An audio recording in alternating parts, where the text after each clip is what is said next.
बोलिए लक्ष्मी नारायण भगवान की जय। एकादशी महात्म की जय। ओम करारविंदे न पदारविंदम मुखारविंदे विनवेशयन्त्रं वटस्य पत्रस्य पुटे शयानं बालं मुकुन्दं मनसा स्मरामि। हे कृष्ण हे यादव हे शकेति गोविंद दामोदर माधवेति। जिह्वे पिबस्वा मृतमेतदैव गोविंद दामोदर माधवेति गोविंद दामोदर माधवेति। ओम श्री परमात्मने नमः। भक्तजनों, आज एकादशी का पुण्य पावन दिन है। कामदा एकादशी की कथा समाप्त होने पर धर्मराज युधिष्ठिर ने श्रावण के शुक्ल पक्ष की एकादशी के बारे में भी वही प्रश्न भगवान से किया। भगवान ने कहा, हे पांडुपुत्र युधिष्ठिर, श्रावण शुक्ल एकादशी का नाम पुत्रदा एकादशी है। मैं इसके बारे में एक प्राचीन कथा सुनाता हूँ, तुम ध्यान पूर्वक सुनो, जिसके सुनने मात्र से वाजपेयी यज्ञ का फल प्राप्त होता है। द्वापर युग के आरंभ में महेश्मती नगरी में एक महीजित नाम का प्रतापी राजा राज्य किया करता था। उसका राज्य बहुत ही बड़ा था, परंतु कोई पुत्र न होने के कारण राजा जो है बड़ा दुखित रहता था। पुत्र प्राप्ति के लिए राजा ने अनेक दान पुण्य यज्ञ हवन आदि उपाय किए, परंतु राजा को पुत्र की प्राप्ति नहीं हुई। वृद्धावस्था आती हुई देखकर राजा अपनी प्रजा के प्रतिनिधियों और विद्वानों ब्राह्मणों को बुलाकर कहने लगा, हे प्रजाजनों, मैंने इस जन्म में तो कोई पाप किया नहीं, मेरे खजाने में अन्याय से उपार्जन किया हुआ धन नहीं है, और ना ही मैंने कभी देव मंदिरों, सदगृहस्थों अथवा ब्राह्मणों का धन छीना है। किसी दूसरे की धरोहर भी मैंने कभी नहीं ली, और ना ही प्रजा पर अन्यायपूर्ण कोई कर लगाया है। मैं प्रजा का पुत्र के समान पालन करता हूँ तथा ब्राह्मणों और सन्यासियों को भरपूर दान भी दिया करता हूँ। यद्यपि न्याय की रक्षा के लिए मैं अपराधियों को दंड देता हूँ, परंतु किसी से घृणा नहीं करता। सबको समान माना है, सज्जनों की सदा पूजा करता हूँ। इस प्रकार धर्मयुक्त राज करते हुए भी मेरे पुत्र नहीं है। इस कारण मैं अत्यंत आंतरिक रूप से दुखी हूँ। इसका क्या कारण है?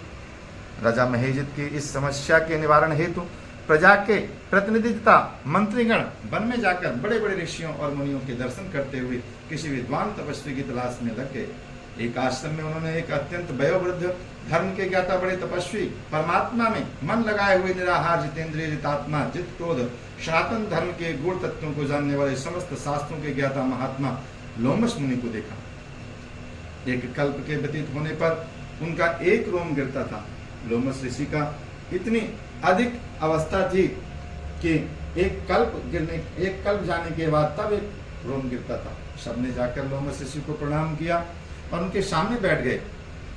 उन्हें देखकर ऋषि ने पूछा कि आप लोग किस कारण से आए हैं? आप मुझे अपनी समस्या बताइए। निसंदेह मैं आप लोगों का हित करूंगा। लोमस ऋषि के ऐसे वचन सुनकर सब लोग बोले, हे महर्षि, यद्यपि आप हमारी बात जानते हैं, ब्रह्मा से भी अधिक आप समर्थ हैं, मगर फिर भी हम अपनी व्यथा आपसे कहते हैं। महेश्मतीपुरी का धर्मात्मा राजा महीजित प्रजा का पुत्र के समान पालन करता है, परंतु फिर भी वह पुत्रहीन है। हम लोग उसकी प्रजा हैं। अपने राजा के दुख से हम भी दुखी हैं।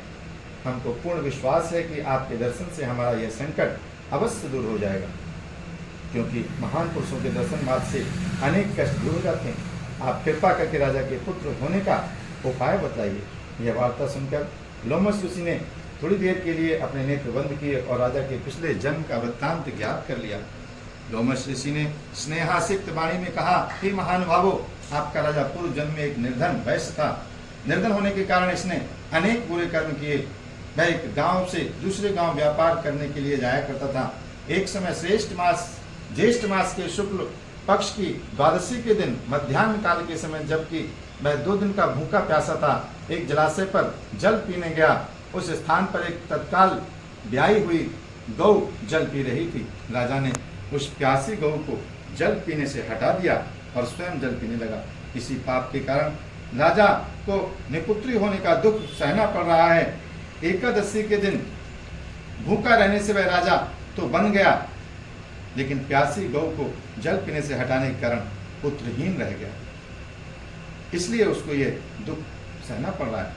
सब लोगों ने कहा, हे मुनिश्रेष्ठ, राजा के इस पाप के निवारण का कोई उपाय तो होगा।